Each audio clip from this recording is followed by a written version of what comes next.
Welcome to Story Before Glory. My name is Ronke Adebajo.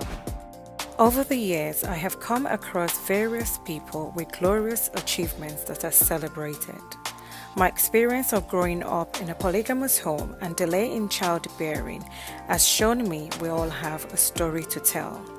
In this series, we will explore guests' journeys, share their intimate stories, painful experiences, and challenging times. Welcome to Story Before Glory. Welcome to Story Before Glory. My name is Ronke Adebajo. My guest today, Naomi Isimemen, has a widow's journey of pain, peace, and how God turned things around. Welcome, Isi. How are you? Nice to have you on the show. Thank you very much. Okay. So, my first question to you. Yes. In your book, it says, pain is a lonely road. Yeah. Why did you put that in your book? Pain is a lonely road. And to be honest, I agree totally with you. Why is pain a lonely road? Yeah. Well, the reason why I use that word pain is a lonely road is because, when you're going through pain, you're the only one going through that pain. You understand? You alone understand what you're going through. You alone understand the in-depth of that pain. You are the only one that can explain where it hurts and how it hurts. So even when, yes, people see you and know that, okay, something has happened to this person and this person is going through a certain kind of pain, they really can't understand. So they can't understand the in-depth of that pain. They can't understand where that pain actually hits you, So that's why I use the word pain is a lonely road, because you are alone on that journey of pain. No one else is with you. You are alone on that journey of pain. Where does God come in through that journey of pain? Yeah, for me, where God comes in is, sometimes the truth is when something happens to us, because if I go back to before my tragedy, I would say that, I'm sure when someone says to me, oh, in a few years' time, you will be a widow, you just say, oh, God forbid. And then you begin to imagine that, how will I survive? Will I be able to survive this? I probably will die, we probably say. But the truth is that where God comes in is when you surrender that pain to God, He's able to carry you. You find out that the strength that you never thought you had would suddenly come out. See yourself pulling through every day, every minute, every second. And sometimes you look back and say, Lord, how did I walk through this? How did I pull through this? How was I able to get to where I am? So that's where God comes in. Surrendering that pain to God, laying it at the feet of God, of Jesus, and saying, Lord, take my pain. When you give it to Him, you find out that you'll be able to do things, unimaginable things that you thought you would never, ever, ever be able to do. To even touch on what you just said, you almost didn't even write the book yourself. Yes, exactly. You were actually considering giving it to someone to write, wasn't it? Yeah, the truth is, I actually never knew I was going to put out a book, to be honest. I never knew I was going to write my experience. I never knew I was going to, make it public. I never knew I was going to write a book. Someone had told me that you're going to eventually write a book on what happened to you. And then I probably would say it's a lie. I just felt, this, it's gone, it's happened. And let me just cross and get on with life. But there was this particular morning, I had just finished my devotion and I just heard the words, and the exact word was, it is time. It's time. So I said, Lord, what do you mean by it's time? And I heard, time for the world to know. It's time to talk about what you went through. It's time for someone to learn, to get strength. The exact words, get strength from what you went through. So I'm not really a writer, Well, I could say, people would say everybody's a writer. But for me, I wouldn't say that I am the kind of person that will sit down one day to say I want to write a book. So, knowing that, Mm, not, I just said no. I probably would have to give this, since God is instructing me to put this out there. I went back to God. I said, Lord, you're telling me to put this out there. And secondly, I'm a very private person. So that's why I said, when God is doing his things, we can never understand. So I said, okay, I'll give it to someone to write for me. And then I had concluded, I had discussed with this person. We had concluded, okay, this is what we're going to do and all of mm, that. And then I was in my kitchen one early morning, and then my son came to me and said, why do you want to give someone your story to write for you? And he said, this is your story. This is about you. Why do you want very this? true. And then I turned, and it was like I heard was a voice of God speaking to me. So I went back to my closet and I said to God, I said, Lord, now I'm going to write this myself. I've never written a book before. I said, for me to know you Mm. need to do this, I want you, every word I'm going to write in that book, let it come from your throne of grace. Thank you. The reason why I also kind of like ask that question is, the ability to be able to listen to instruction and thinking about it, like your son said, bless him, the Bible, the, even out of the mouth of babes, Yeah, so that's what God has just done, using your son to yeah, confirm, exactly. something To to me, you. How did your journey start, in terms of, how did things pick up? Where did you find yourself? Um, if we can start off with that. okay. So my journey started in terms of what I guess the question is trying to ask me is, how did the journey of pain start? Where did it start from, right? How did the That's correct. Yeah, Yes. that's okay. So I had just I was away with the children for we're way abroad. So we had just returned back in October. We had just returned back home. And what I can remember, one significant thing I remember when my late husband came to pick us from the airport, I heard a word say to me that he wasn't feeling well. And I looked into Mm, his eyes, that thing, that voice said he's not feeling well. So I looked into his eyes, excited to see him anyway. And we hugged and all of that. And we went home. And I asked him, are you all right? I'll drive back home. I was like, are you okay? He said, oh, yes, it's fine and all of that. So we went on with our usual day-to-day activity. I came back in October and it was our 10th year anniversary in September 25th. So I remember exactly that morning we had a cake in the house. It was a normal, the usual school day and all of that and work day. mm, So we had a bit of family celebration in the morning, and then he dashed off to work while I took the kids to school. So okay. later I went to pick up the kids from school, made them dinner, and got brought out their homework, and decided I was just supervising their homework, and a call came in and said, "Oh, I needed to come to the hospital. That something had happened to my late Well, husband." So I was shocked, surprised that he was all well, and you know what I mean. He was fine in the morning. mm, mm, That's what could have gone wrong. So I quickly dashed out, drove down to the hospital. When I got to the hospital, the doctors, I saw him. He was still on the bed, but he was fine. And I was talking to him. Now, what happened? They said, well, he didn't know what happened. He was just driving and felt dizzy. And he said, okay, let him just stop by to get a bottle of Coke or something, a drink. And that was all he could remember. Next thing was he saw himself in the hospital.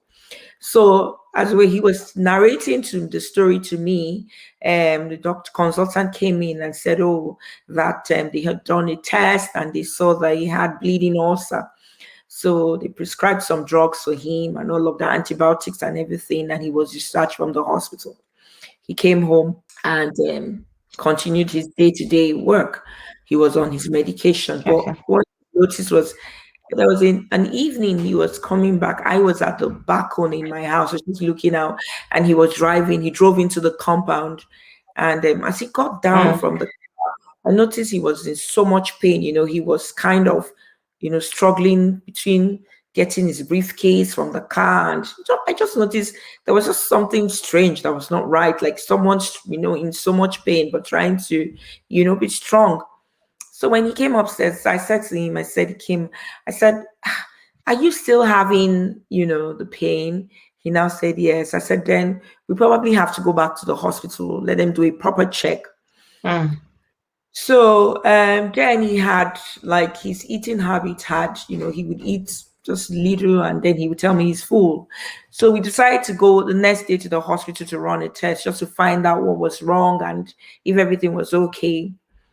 So we went to the hospital, they carried out the test and they said, okay, the results will be out in 2 weeks. mm. That 2 weeks for me, that's when my pain started. That 2 weeks was like a year. It was a year for me, like more than a year, if you could even say that. I had sleepless nights. I was Mm. praying all night, praying all day. I was fasting and praying. But the funny thing, each time there was this fear inside of me, this Mm. kind of, I couldn't just explain it, but I know I was so scared. And while I was praying, I would hear that voice tell me that he had cancer. And then I Wow. was begin to reject the voice and all of that. I kept praying. When the results came Mm, back, yeah. was it what you had been hearing that it was? Oh yes, it was. Yes. And when you found out that it was cancer, what did you do? What did the two of you as a family, do when you heard that? Of course, he knew before me, though. So we broke down, we cried, and I was very positive that God was going to heal him. That Mm, God was just going to heal him. He was going to do a miracle. I was very positive that he would come out, victorious. I was very positive that it will all end in praise. I was okay. 100% positive. Yeah. Even though I had a bit of fear in me, but I was just certain that God was just going to perform a miracle and God was going to prove Hallelujah. himself as healing him. Yes. Just hold on. Don't go anywhere. We'll be back shortly. We want to know what happened with Issy and her journey to how she became a widow.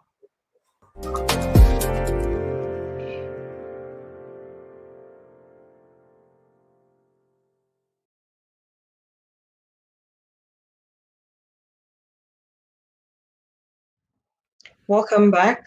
Issy has Thank just you. been sharing with us Yeah. and what happened with her and how God came through for them. Thank you, Issy, for sharing how you dealt with the news that you heard. But moving forward, when you found out, I know you said to me that you then had to look at what needed to be done. You took him abroad, was that correct? To receive Yes. some medical treatment. Now, when he went abroad, did you go with him or did you go with, who did he go with when he When went he went abroad? when we went abroad, he went with his mother. Okay. I had to stay And were back with you the. comfortable with that? I wasn't comfortable because, well, the mother insisted that she would go with him. So, and I had to stay back with the kids. So, though I wasn't comfortable, there was, you know, I didn't want to make a fuss out of it because it was obvious that, so I just let it be.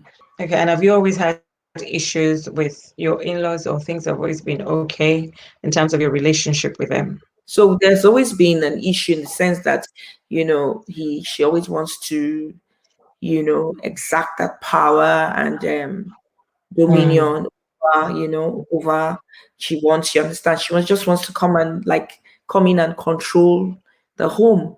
And mm, I didn't find that I wasn't comfortable with that. I felt, look, if your son is married, you should leave your son married, you know what I mean?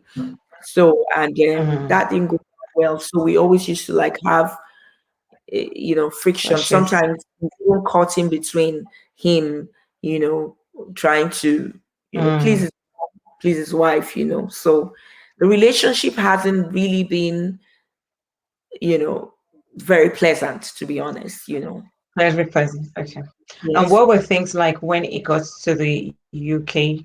The Mhm. test that he did everything go well? And then how did he end up coming back home? Because you then came back he came back home eventually, and then, he passed away in Nigeria. Was that correct? Yes. They said the tumor was 2.5, 2.5, which was very actually small. And the consultant said, oh, that was a good thing. The professor at the hospital said it was a good thing. And they had done all the tests and found out that there was no spread. So they said, okay, we're going to use chemo to shrink it. And so we can operate it, take out the tumor, and then use radiation to finish it up. So by the time they gave him the first chemo, he came down with kidney stones, so they had to stop it. So now they had to operate him. He had to go through surgery to remove the stone. And then after that, they administered the second chemo. They found out that for some reason the chemo was not working, and the It was tumor not marker working. was increasing. Yes, it was increasing rather than reducing. So they changed the prescription for the chemo. They gave him, they said, at that point, the doctor had to like increase the dosage and gave him a stronger chemo. And even when they administered that as well, it wasn't working. And then he was losing a lot of blood. He was there was breaks in between. He was losing a lot of blood. He was the cancer was spreading at this time, became very aggressive. And at that Mm. point, the doctor said, yeah, there was nothing they could do again, because at the time they did the test, they found out that the cancer had spread to the organs and all of that. So they said there was nothing they could do. So at this point in time, it was just palliative. So that they would advise him to come back Mm. and At just. this time, he had lost weight. He had lost a lot of weight. He had lost all his Mm. hair. He was very frail at this time. But to be honest, I was still hopeful. I still believed strongly God was going to heal him. I had so much faith that God was going to heal him. I refused to see what was right before me. I think it was at that stage I was beginning to live in denial that Mm. what was before me, I just was praying and believing that some miracle Mm. would happen When he then went back to Nigeria, and it was more or less like it was sent home, to that. to I don't want to to die basically. So, and it was in hospital. I am. What were the things that took place in hospital? All the time, why I believed so strongly that, God was going to heal him? Well, because each time I prayed, I kept hearing that voice, that word, I'm going to heal and I will deliver him. So I Mm. held on to that word and I believed God was going to do something. A miracle was going to happen. So by the time he came back and with all that the doctor had said, there was a time he looked at me and he said to me, he said, do you believe God is going to heal me? And I said to him, yes, God was going to heal him. So when he came back and he got admitted back in the hospital, um, I kept praying. The doctors had said that at the point, the doctor said, okay, you know what, we're going to do a bypass because he no longer could eat. So he Mm. said he had to do a bypass so he can at least take fluid. So that day we had to go to the hospital. When we got to the hospital, of course, they admitted him. So at that point, doctor now said they had to operate him, do a bypass for him, and so he can at least take something fluid. Mm. Mm. The day of the surgery, which I normally do, is a routine I do. I gave him communion, cleaned him up, and then I read Psalms. And then he looked at me and said, are you scared? I said, no, though I was scared, but I just needed to be strong for him. So I told Mm. him, no, I'm not scared. So he said to me, 3 days, I would open my eyes. So prayed. Doctors took him to the theater, and I was there just praying and hoping that Mm. everything goes well. So when they wheeled him back, he was unconscious. So the next day, I went home. I packed my jewelry, the last of all the jewelry I had because we had sold, and then the last money I had with me. I went to church. The church was my place of solace. So I this. usually have visitation every time. When I drop off the kids at school, I go to church. I just lie down on the altar or kneel on the altar, and I just pour out my heart to God. Mm. That's where I could get my comfort from. Mm. So when I got to church, I said there was a wedding going on in church. I said, let me take all of this and just drop it at the altar in exchange for my husband's life. I saw the assistant pastor and I sat down. I started crying. Before I Mm. could say anything, I started weeping. So he said to me, he said, when God is doing something you might not understand. So I said, please, I said, I want to drop this on the altar. They're having a wedding. I want it to get to the GO. I wanted to give this to God in exchange for my husband's life. So the pastor said, no, I won't take it from you. He said, you will go back, call me at 2 o'clock. The wedding will be over at 2. When the wedding is over, come back, go to the altar, kneel down, tell God what you want to say, and drop it at the altar. So I went back home. I went back. This time the hospital was calling me. So I went back to the Mm. hospital. So at 2, I was looking at my time. But while I sat down in the hospital, this was the second day, I noticed that his eyes were watery. You know, Mm. he kept like someone was weeping. His eyes were shut, but they were just watery. It's on So a journey. yes, I called my pastor's wife and I said to her, I said, I don't know what's happening, but his eyes are watery. His eyes are shut, but it's just watery. So she said to me, said he's seen something. He said when he wakes, asked him what he saw. So then I was still trying to, wait on 2 o'clock to call the pastor. So at Mm. 2, I called. I kept calling and calling and calling and calling, and he didn't pick my call. He said I should call him at 2 o'clock. Why is he not picking my call? And then I heard a voice say to me, Issy, you have given me enough. I will take him and I will take care of you. Mm. Wow. So when one really needs to read your book to fully understand what you went through. Mm. I know when he came back, he did narrate to you the journey that he went and what he saw. If you can tell us that in literally as quickly as possible because of time. He did open his eyes. He woke up and he was conscious on the third day. And he just said to me at that point, he said, God took me through the journey of life. And I said, what did you Mm. see? He said, I saw death. Mm. So at that point, I didn't know what to say. I just went, you know. I said, why don't you try and rest? It was early hours of the morning. So I laid him down, I cleaned him, gave him communion, and he kept looking up. He wouldn't make eye contact with me for whatever reason. Then I didn't know. Mm. Well, I looked up, to try and see what he was even gazing at, but there was nothing. He just kept looking up the ceiling. And I would ask him, what are you looking at? He didn't respond. I just noticed that he just refused to make eye contact with me. He just said to me, I see Jesus and his angels, and we're all singing in heaven. And as soon Wow. as he said that, his heartbeats just started dropping. So the doctors came, they tried to do all they could, fixing me Resuscitating. and all of that. Yes.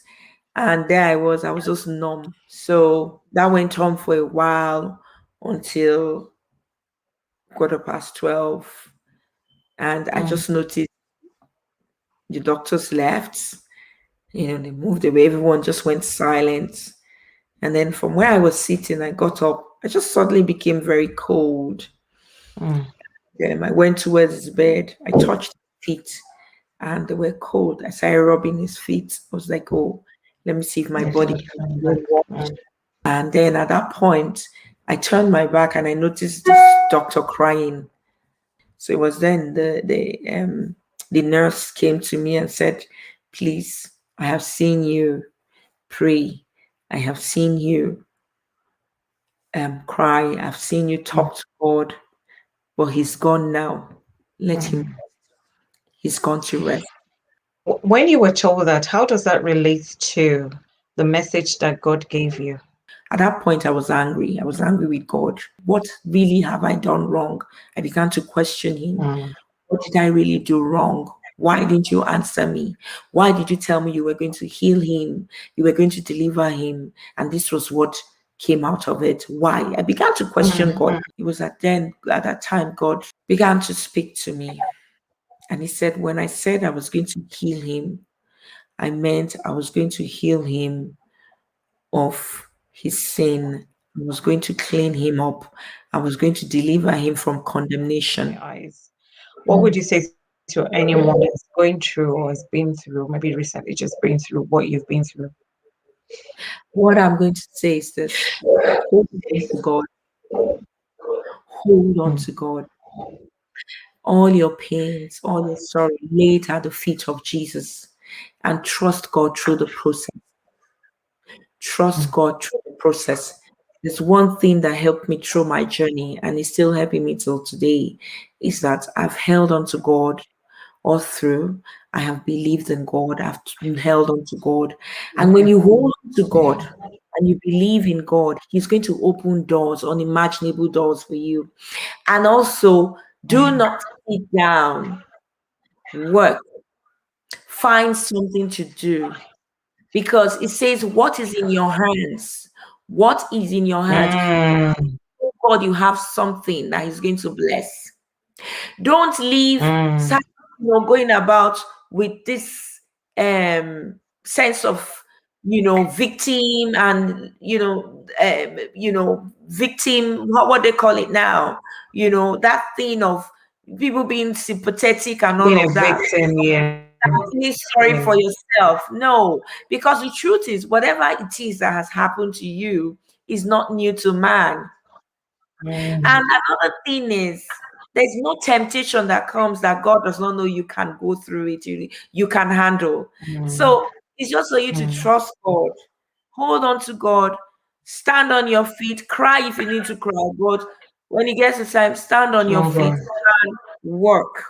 Thank Mhm. you. Thank you. It's been an awesome time. And, just to say, God has, really, I believe, has really, really restored you with 4 children. You're on your own. You've got your own business. And to the glory of God, you have been restored.